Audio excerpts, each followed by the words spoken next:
Ladies and gentlemen, welcome to another edition of the GardenStateHSWrestling.com podcast, Back Points. I'm Donald Brower. Hope everybody's staying safe out there. Obviously, it's a little strange. As you can see, I'm in my kitchen at my house recording a podcast for the upcoming season that we're hopeful we'll have.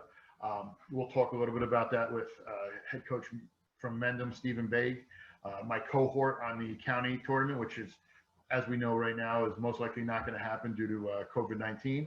But we'll talk a little bit about him and what he's doing to get ready. But I'm excited to be back, even under these circumstances.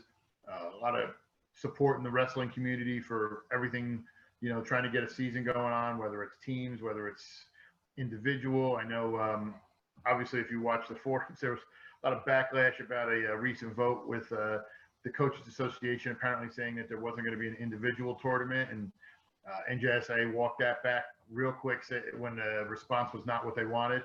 I know there's also been a lot of backlash with people reading certain stories I've written and causing an uproar, which we'll talk a little bit about with Coach Baig. But, I just want everybody to be safe, enjoy themselves.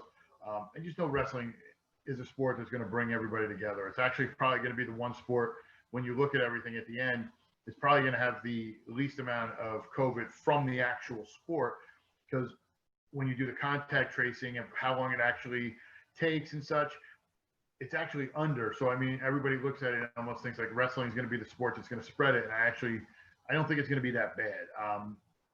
But hopefully we'll be able to get this taken care of and, find everything and get everything settled. Couple big moves in the area. We're still waiting on finding out who the new head coach at Randolph is. Coach Mike Sook retired. He's no longer there. Up in Sussex County, we have a joint team.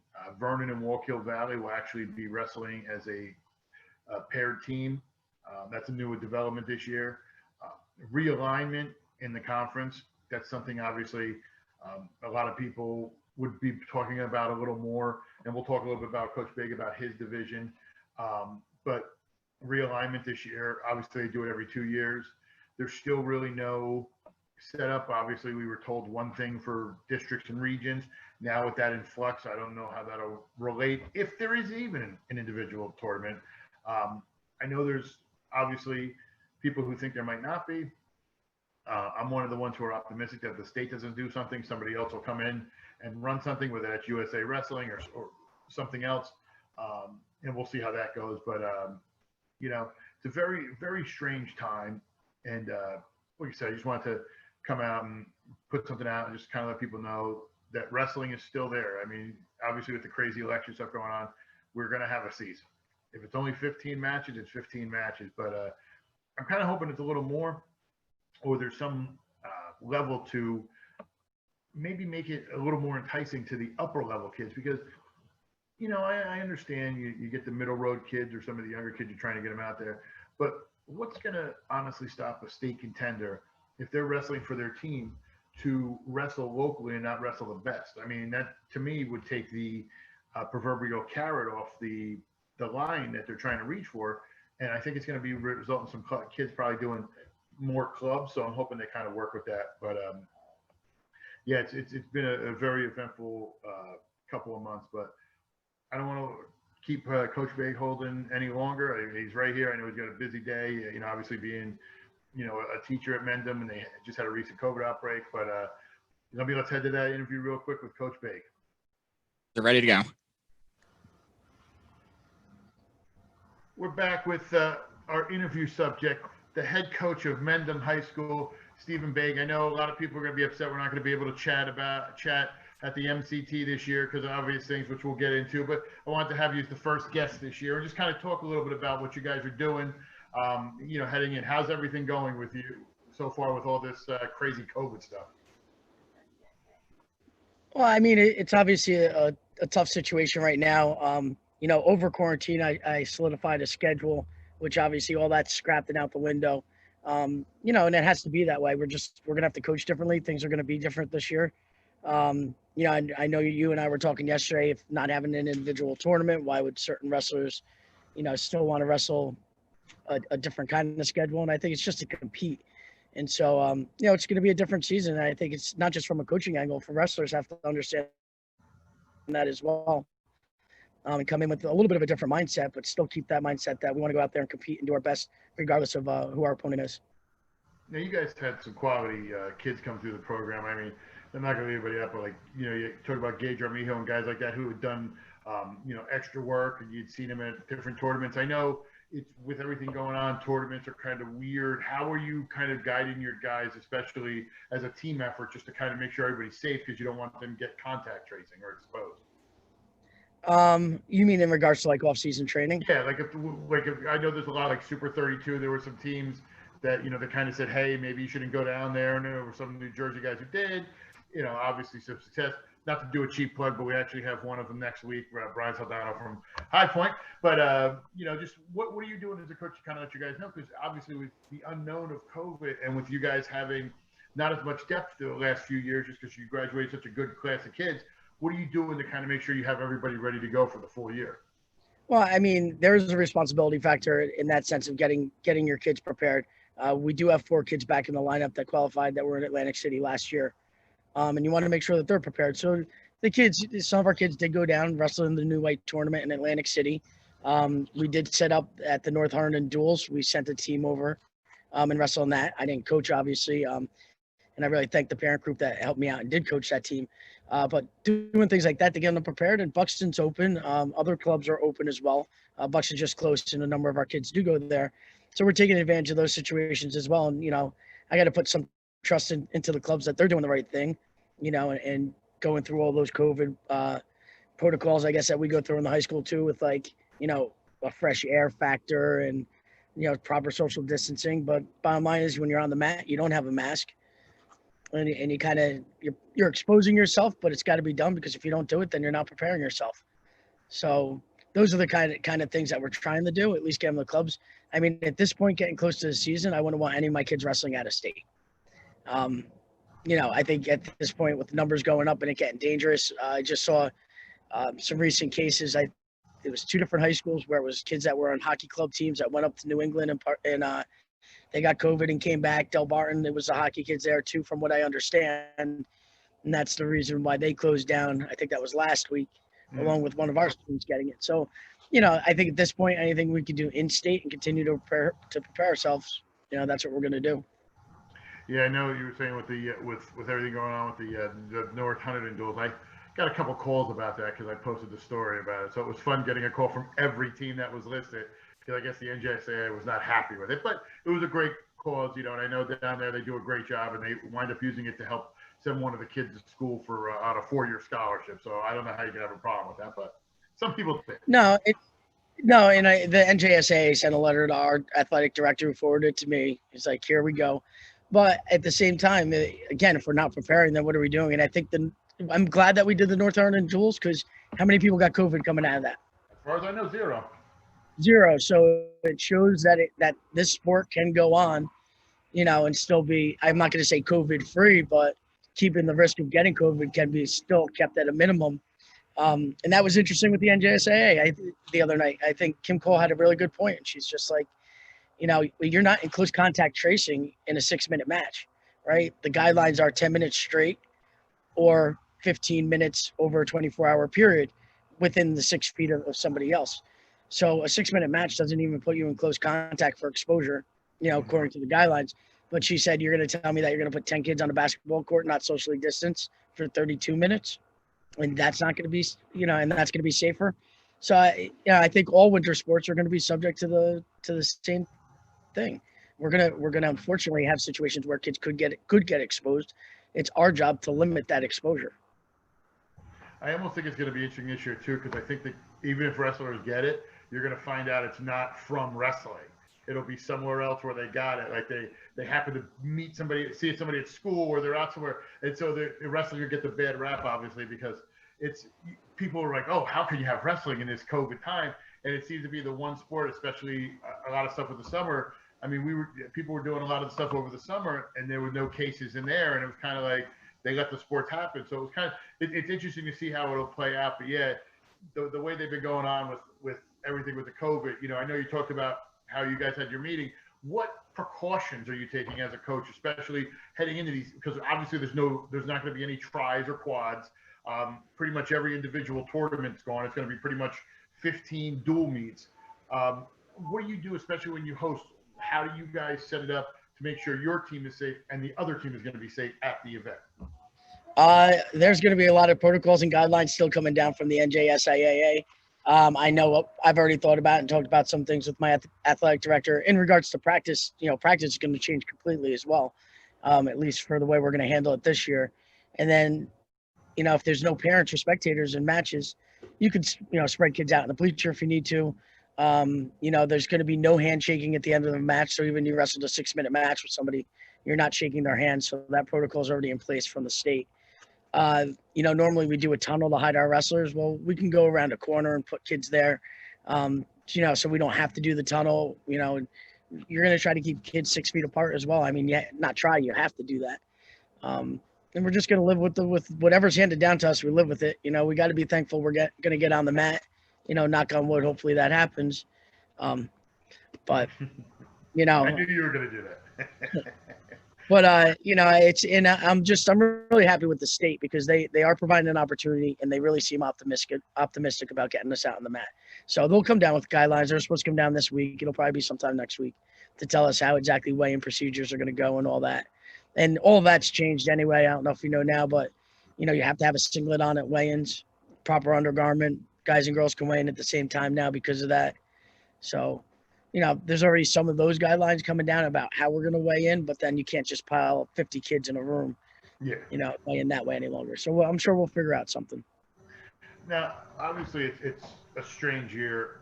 Talk about you trying to get your schedule set, because as you said, you're one of the few coaches that I know, usually by graduation, you have your schedule mostly set. So it's easy to kind of get out there and do. This has been such a strange year. How do you go about not only getting your schedule set up, but relaying that message to your kids that, hey, this is where so they understand?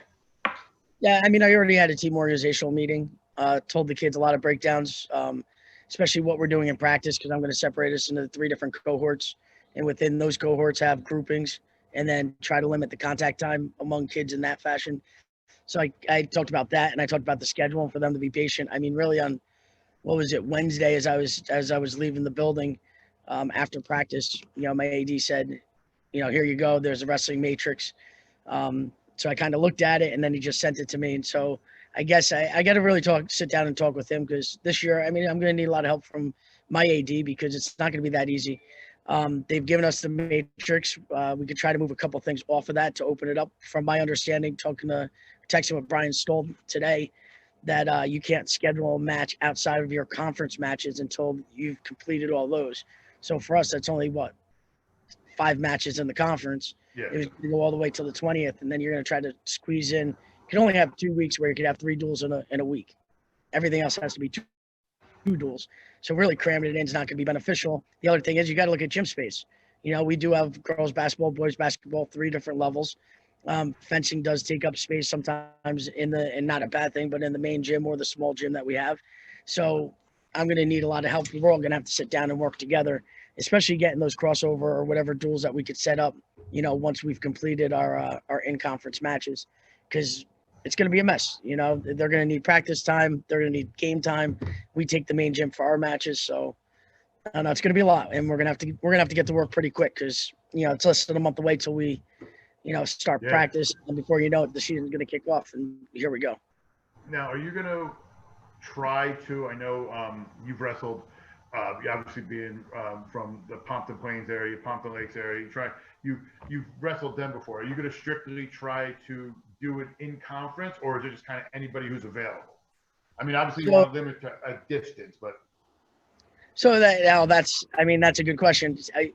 That's the only thing I didn't like with them keeping the strength of schedule with our conference, because now there is more travel involved. I mean, it's not terrible going to Mount Olive and Del Barton and schools like that. Obviously, it's not tremendous, but going up to Pope John's a little bit more of a drive.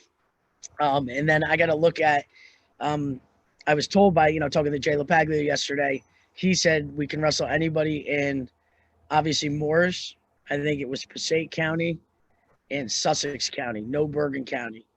And then I heard from somebody else that, no, you can only schedule within the NJAC. So I got to sit with my AD, figure out what the actual rules are, and then work off of Not the speculation. 10%.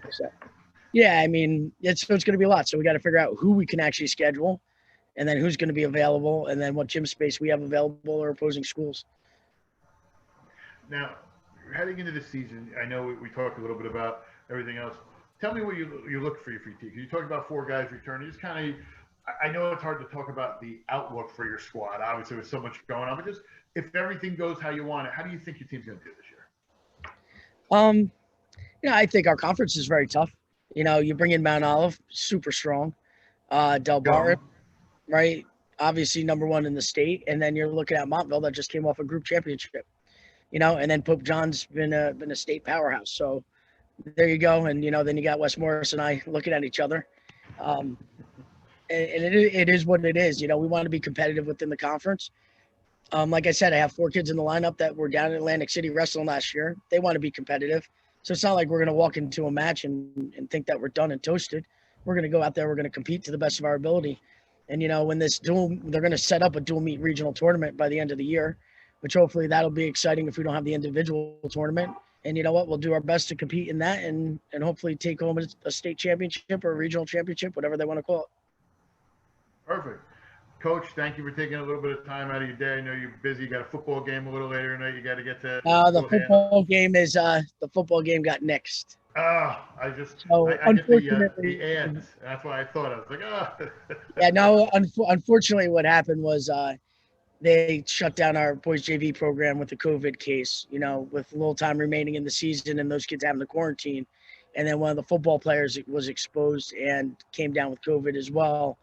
So they have to, right now they're on like a 2-week hiatus. And I hope our football team at least gets one more game. And we're supposed to have Morris Catholic home. I think it's the 18th of November, that Thursday. So at least hopefully they'll be back up and running. I mean, unfortunately, we've been very good in our district. We've been going since August. We're already into the second marking period, but it was a matter of time before we're going to get something. It was happening all around us with Morristown and little bubbles. You were waiting for it to explode.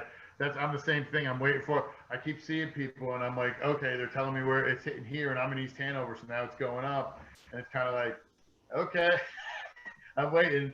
I've had family members affected by it, so I mean, people get playing. Wear a mask. It's simple. Just wear a mask, social distance. Nobody's taking away your rights. Like if it's upset you that much, order online, have it shipped at home. I can't rank enough about it, but people are just always on the line complaining it's a conspiracy. You got to get out of your house, but you know what? The only thing you can do is protect yourself. It's not worth an argument with somebody else. Just keep your distance and go about your business. So. Well, you've met my wife. I got to get out of the house a lot, so I mean, I just got to stay away. I don't blame you. Don't tell her I said that. She's gonna see it on the video, but she's fine with it. But Coach, thank you for your time. Stay safe, and hopefully we can get back to normal sooner than later. All right, sounds good. I'll talk to you soon. But thanks again to Coach Baig for taking a little time, giving us a few moments from his busy schedule to kind of let everybody know what certain teams are going to try to do from a coaching perspective and how they're going to try to have this season go, which hopefully there's no issues and it's just smooth sailing and it's just a blip on the radar when we look back. It was nice to get the coaching perspective, but next show we're actually going to get the wrestling perspective as we're going to have High Points Brian Saldana, who actually won not only the title last year at 160 down in Atlantic City, but is a Super 32 champion and is actually wrestling in a prestigious tournament in Georgia this weekend. So we'll get him on, kind of talk and see, because obviously wrestlers are creatures of habit, how he's preparing, not only for this year, but just how he's been preparing to keep his success going from a year ago. So tune in for that. That should be up next weekend. Remember, you can check us out at all the various links on the site, GardenStateHSWrestling.com, MorrisCountyHSWrestling.com, WarrenCountyHSWrestling.com, SussexCountyHSWrestling.com, and Hunterdon CountyHSWrestling.com. You want to go check those out.